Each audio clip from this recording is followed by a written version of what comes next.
Por que procurais entre os mortos aquele que vive? Eu sou Luciano Custódio e te cumprimento com a paz do Senhor Jesus.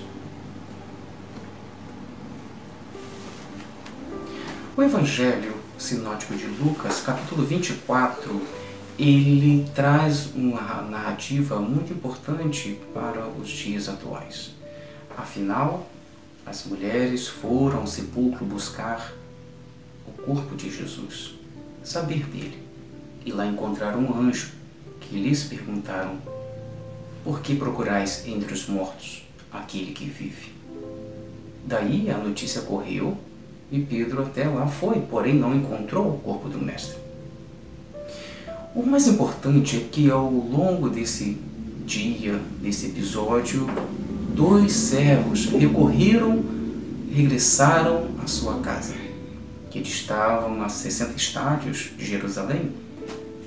Então, chegando até Emaús, nesse período de viagem, esses 2 discípulos conversavam entre si acerca dos últimos fatos em Jerusalém.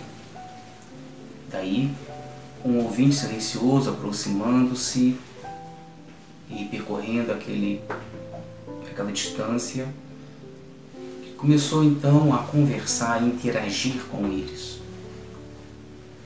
indagando-lhes sobre o que falavam, por que estavam seus rostos demonstrando tristeza.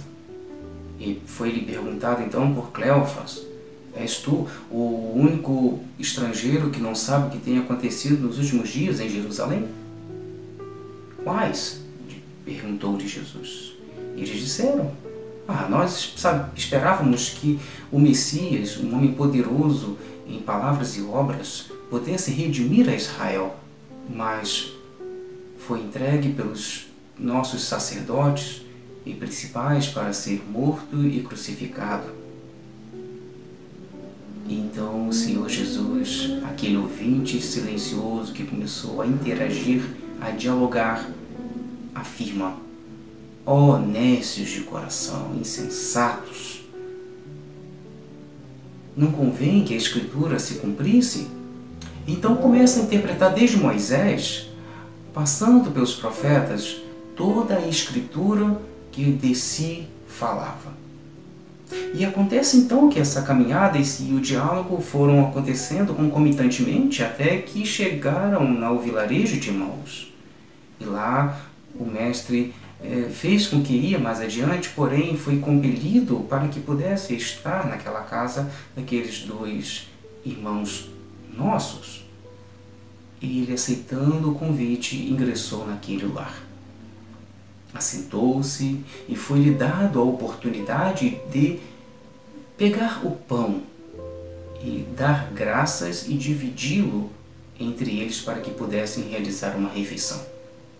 Vale notar que o pão, ele é um alimento conhecido das sociedades antigas e contemporâneas. Aproximadamente 8.000 anos antes de Cristo, já se faz menção à historiografia que o pão era conhecido das sociedades sumérias e babilônicas. Porém, esse pão aqui, ele tem um simbolismo muito importante. Porque quando o Senhor Jesus pega o pão e o divide, os olhos materiais daqueles foram abertos. Reconheceram o Mestre e a partir de então ele ficou invisível àqueles. De igual modo, um pergunta: os nossos corações não estavam ardentes enquanto ele falava? E regressaram apressadamente para Jerusalém para que pudessem estar com os demais. O pão vivo que desceu do céu, partindo o pão cotidiano. Ele mesmo disse: eu sou o pão da vida, e todo aquele que comer de mim não terá fome. Ele disse: não só de pão viverá o homem, o pão cotidiano, mas de toda a palavra que sai da boca de Deus. Ele, o Cristo, é o Logos, ele é a palavra, é o Verbo que se fez carne e habitou entre nós e sobre si levou todas as nossas transgressões e dores. Portanto, A segunda lição que extraímos desse texto é que o lar daqueles irmãos era digno da entrada e permanência do Mestre.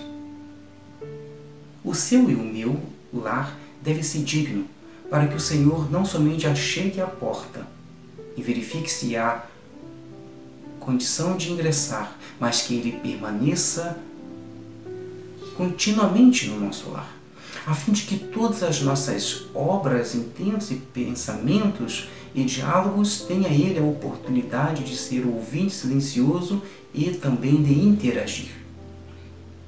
É um convite a uma vida diária de santificação. Afinal, a Bíblia diz que sem santificação ninguém verá o Senhor. A terceira lição é que o pão simboliza todas as nossas obras.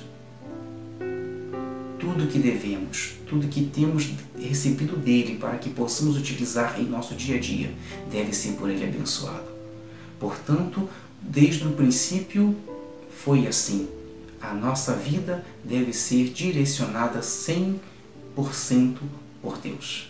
Assim teremos a sua bênção, a sua prosperidade, a sua permanência em nosso lar, e Ele estará sempre conosco, ouvindo, interagindo e guiando-nos para o caminho que Ele o é. Pois Ele disse: eu sou o caminho, eu sou a verdade, eu sou a vida. Eu convido nesta manhã ao amado irmão, à amada irmã, que o seu e o nosso lar seja um ambiente propício para que o nosso Mestre, o Cristo ressurreto, possa dar graças ao Pai por tudo quanto Ele tem nos confiado. Receba, portanto, a paz do Senhor Jesus.